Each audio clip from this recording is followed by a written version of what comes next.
Hey guys, what's going on? Welcome to the first video of the Tech It Out channel today. I thought I'd do a video for the channel, of course, but because I'm building a mate a gaming computer. He's never actually had one. He's been running off a shitty laptop for a little while now. I said I'd build him one. So I thought it'd be a perfect opportunity to make a video, introduce myself, get the channel started. So today I'm building him a gaming computer. He wants to play Overwatch on high ultra settings in League. So they're the two games I'll only be benchmarking today because that's what he's gonna play. In other videos that I do, I'll benchmark like PUBG, Counter-Strike, Fortnite, you know, all the other stuff that you guys want me to benchmark. Just let me know in the comments. But I'm going to run through the specs, and then I'm going to get a time lapse of the build going, and then we'll do the benchmarks, and I'll probably do temperatures as well. And yeah. Alright, so the CPU I chose for his build was the i5 4670K. The reason being, it came in a really good bundle with a bunch of other parts for a good price, and also it's overclockable, so I'm probably going to overclock that. If I do, I'll leave the overclock settings and all the components actually in the description so you guys can check them out for yourself. But I'm going to try and push that because I've got a Evo 212 Hyper Evo, because I got a Hyper Evo 212 cooler that came with it as well, but I'm probably going to switch that out and surprise him with a 240mm TDO2 Tundra Silverstone liquid cooler.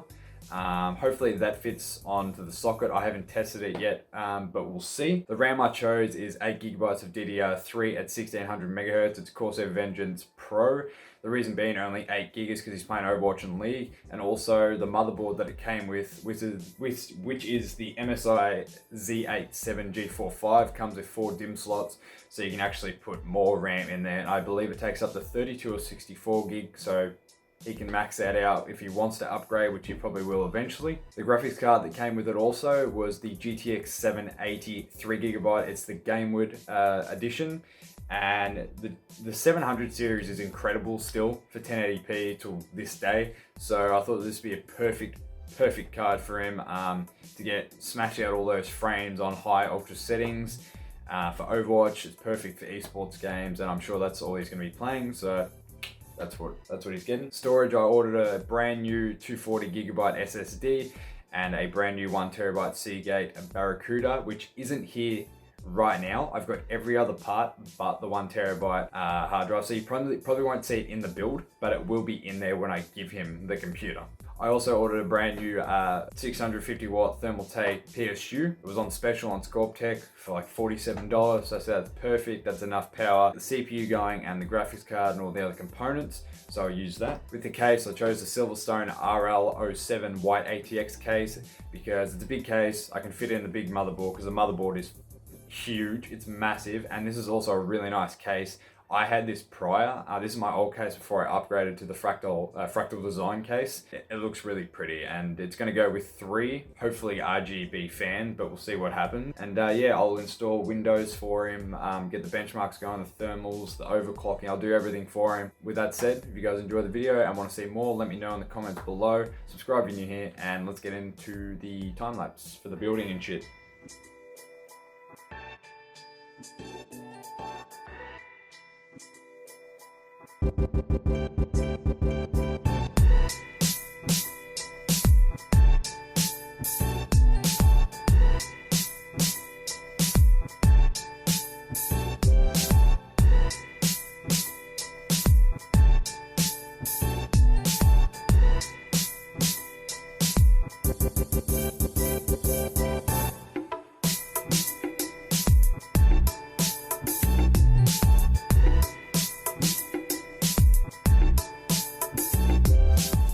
Alright, so the moment we've all been waiting for. Power supply is on. I just need to switch it on. Let's hope it works. I don't think the motherboard has a light on, but let's try it.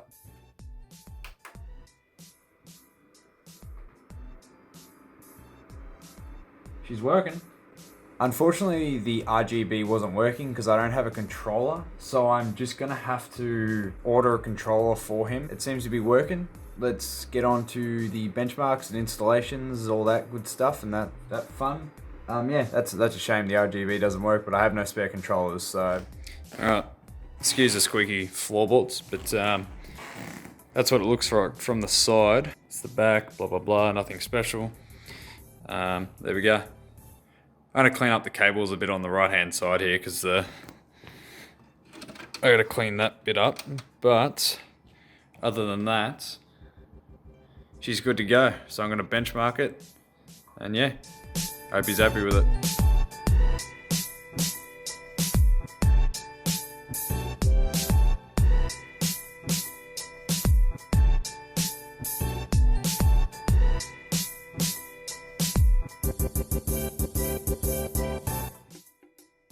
Hey guys, what's going on again? I'm just tuning in because I am just about finishing all the drivers and I'm going to start the Overwatch benchmark and the League benchmark. I keep looking over here, the camera's over here. But I'm going to do Overwatch and League, the benchmarks, so they're going to be on the screen next. I thought I'd just check in to say, we're getting everything done. Just the installations are like the long pain in the ass part of like building computers, but we're getting there. It's currently 7 o'clock at night. I'm going to watch the new Chucky movie in about 2.5 hours. So hopefully I can get this finished. If not, I'll just get it done tomorrow. It's not even a big deal. But yeah, I'll see you when I record again. Alright guys, what's up? I'm back again. So it's the next morning. I didn't get a chance to actually benchmark Overwatch last night because I just ran out of time. And I went to go watch the new Child's Play movie. It's pretty good. It's pretty funny. I like it. But I just got done playing a full game of an Overwatch quick play. I'm about to put up the FPS and what settings I was playing on. So I was playing on ultra/high settings, trying to max it out as much as possible. The minimum frame rate I hit, which is when the loading screen happened, was 19. I'll put I'll put a photo here or I'll show it in the next clip what the actual frame rate was. The average was 94 FPS, which is really good. The max was 299, which is expected. That's just what it maxes out at. And then the 57 was the 1% lows. So at 1% of the gameplay, it dropped to 57, which is barely noticeable. I didn't even notice any drops during the game. And the 0.1% low was 25 frames, which again is probably when the loading screen happens because I didn't even notice any dips at all. And this is coming from someone that plays at 144 FPS like constantly. So I didn't actually notice any drops. But yeah, I'm about to show you a clip or I'll put it up here and we'll see what the results are. I tried to click and I can't click.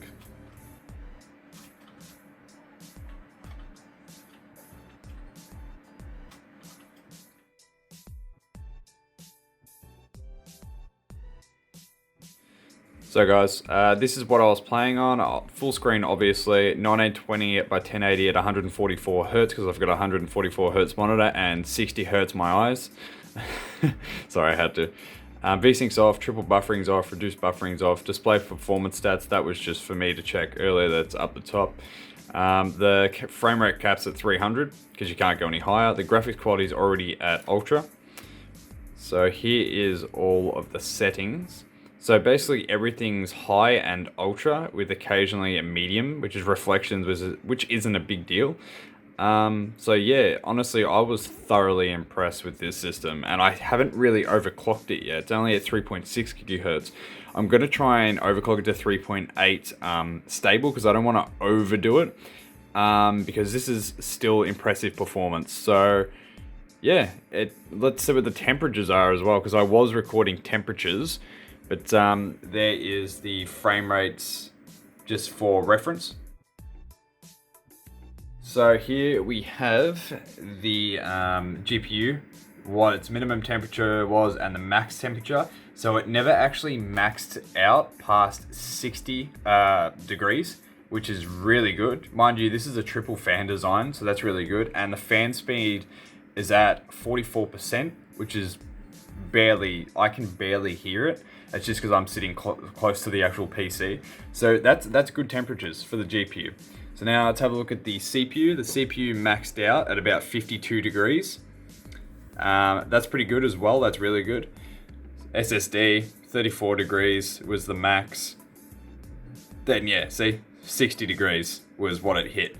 So I'm honestly thoroughly impressed. I'm actually super happy with the results of this system. I'm going to try and get the CPU to sit at a solid 3.8 gigahertz because it was originally 3.6, which is what I was doing before. The RAM is at 1600 megahertz, which is the max I believe the Corsair Vengeance Pro will get. That's not a big deal, but we're going to see how this goes. That's not what I want. We'll see how this goes, and yeah, and then I'm probably going to do another quick benchmark just to see the performance difference. But yeah, let's save these settings and see how we go.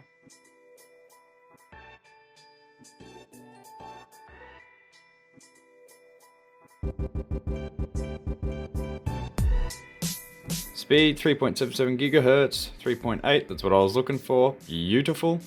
Alright, fantastic. Let's try Overwatch again and see if there's much of a performance difference. Probably not, but we'll try it anyway. So I've got the CPU at 3.8 gigahertz now. I'm just showing you that I'm using the exact same settings I was before, just in case anyone's wondering. It's all the same. Nothing's been changed. Alright guys, so I just got back from another quick play game. Here are the results. We should check thermals, and we'll see how thermals did. So the GPU this time maxed out at even less, 57 degrees it maxed out. It was 2 degrees lower than what it was originally. Temperatures for the CPU were increased a bit, 54 hitting max. SSD 38 degrees and 57 degrees for the GPU.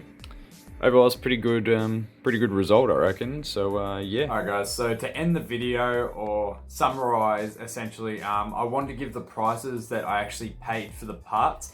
Now, some of the parts won't actually be included in the price because they were my older parts, but I paid $200 for the CPU cooler, the motherboard, the RAM, and the graphics card, and then I paid $125, including shipping, for the power supply, the SSD, and then I paid an extra $80 for shipping and the 1 terabyte hard drive. So I ended up using about $400 to build this computer. I already had a case, I already had a fan. So they're basically the things I already had ready, but the rest I spent, and I ended up spending about $400. So if you guys really did enjoy this video and you want me to make more, I do this as a hobby, so I could happily make more budget gaming videos or PC building videos for people that want to build and joining the PC master race.